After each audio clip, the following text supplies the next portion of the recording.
స్వర్గవాస ఎవరు? హలో అమ్మా కోడలి పిల్ల, నేనమ్మా మీ మావయ్య గారిని స్వర్గం నుంచి మాట్లాడుతున్నాను. మావయ్య గారు ఏంటి స్వర్గం నుంచి మాట్లాడుతున్నారా?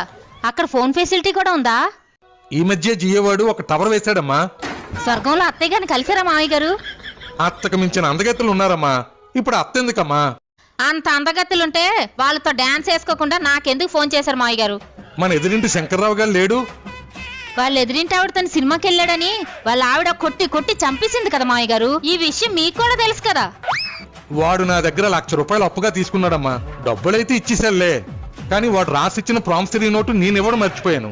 అది కావాలని ఇక్కడ నన్ను తినేస్తున్నాడమ్మా. అమ్మా పరుపు కింద ఉందేమో చూడమ్మా. ఉంది మావయ్య గారు.